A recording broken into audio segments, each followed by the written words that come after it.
حضور ٹیکنالوجی کا زمانہ ہے، کہا جاتا ہے کہ آج کل روزانہ نئی چیزیں ایجاد ہو رہی ہیں. موبائل کو ہی لے لیں، جب سے یہ آیا ہے تو زندگیوں میں بہت زیادہ تبدیلی واقع ہو گئی ہے. برابر. تو کیا کہتے ہیں، زندگی ٹیکنالوجی سے آسان ہوئی ہے یا مشکل ہوئی ہے؟ ٹیکنالوجی نے انسان کو انسان کے قریب کیا ہے یا انسان کو فیملی کے افراد سے دور کر دیا؟ بعض ایسی چیزیں ہوتی ہیں جس میں نفع بھی ہوتا ہے، نقصان بھی ہوتا ہے. تو بعض منافع حاصل ہوئے ان چیزوں سے اور بعض نقصانات حاصل ہوئے. جیسے کہ دنیا بھر سمٹ کر آپ کے موبائل میں آ گئی ہے، سیکنڈ کے اندر ہمارا میسج جو دنیا میں چلا جاتا ہے، اتنا آسانی ہو گئی.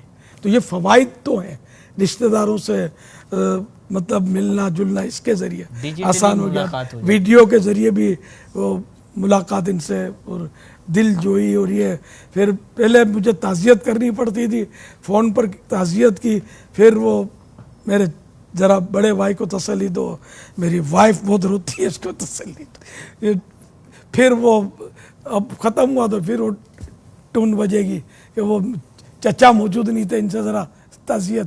تو وہ مطلب آزمائش ہے اس میں اور تھوڑی سی تعزیت. اب میں ہول سیل میں میرے پیغامات ریکارڈ ہوتے ہیں، میرے سینکڑوں یوں کہہ لو. یہ فائدہ ہے، وہ کتنا فائدہ ہے.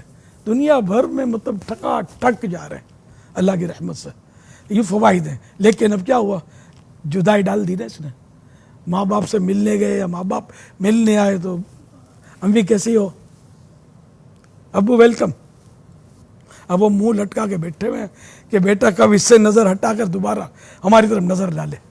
اور کچھ دو مٹھڑے بول سوڑا دے تو سونیا تیرا کلام بڑی دیر ہو گئی. یہ ماں باپ زبان حال سے کہتے رہے، لیکن سونیا ہے کہ وہ سونے موبائل کے ساتھ لگا ہوا ہے. یہ سائیڈ ایفیکٹ. تو یہ مسائل تو اس کے ذریعے حادثے کتنے ہوتے ہیں کہ یہ دیکھتا ہوا جا رہا ہے اور کہیں ٹکرا گیا تو ٹرین تک سے کٹنے کے واقعات سوشل میڈیا پر، اور بس مار دے گی. کبھی کچھ ڈرائیور سب لگے ہوئے ہیں، حالانکہ پابندیاں ہیں لیکن بہرحال سب چل رہا ہوتا ہے. تو یہ یوں اس کے نقصانات بھی کم نہیں ہیں.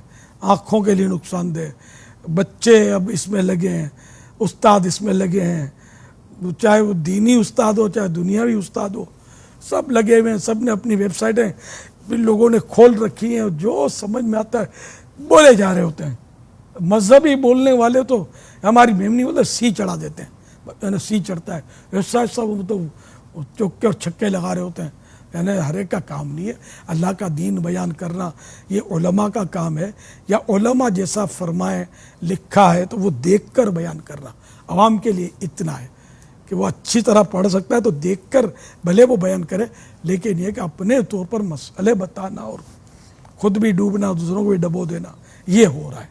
نقشے بگڑے، جیسا بھی عملیات کا آپ نے بتایا کہ سب کو کام مل گیا، وہ لگے ہوتے ہیں. فیس بک سب نے پیج کھول رکھے ہیں، انہیں کہ کسی مشہور آدمی سے ملیں گے تو اس کا دیں گے آج فلاں سے میری ملاقات ہوئی، اس نے کوئی گفٹ دی ہے تو وہ گفٹ کا دے دیں گے تصویر کہ مجھے یہ گفٹ ملی، مجھے ملاقات، تو وہ اس کو صحبت کا نام دے دیں گے، فلاں کی صحبت کا شرف حاصل ہوا.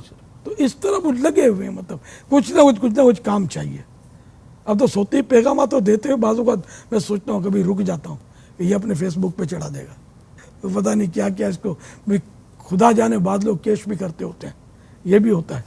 کسی سے اب مشہور آدمی کا چلا گیا، اس کے پاس پیغام محفوظ کر لیا، وہ کسی کو کچھ قرضہ لینا ہے تو کچھ کرنا ہے تو سنا کر بوتل میں اتار دیا. یہ بھی ہوتا ہوگا، بہت کچھ ہوتا ہوگا. پہلے یہ دشوار تھا، اب آسان ہو گیا اس کی وجہ سے. تو گناہ بھی بڑھے ہیں، نیکیاں بھی بڑھی ہیں، اچھے کلپ بھی آتے ہیں جو علماء کے جو فائدہ بھی کرتے ہیں، لیکن گناہوں بھرے کلپ زیادہ بھر مار لگی ہوئی ہے. اس سے گمراہی بھی پھیل رہی ہے اور ایمانوں پہ ڈاکے پڑ رہے ہیں. ان کے ذریعے بہت کچھ ہو رہا ہے، لیکن برائی بڑھ رہی ہے اس کے ذریعے. نیکی پھیلنے کا وہ ہے مطلب ریشو کم ہے، جو میرا اندازہ ہے.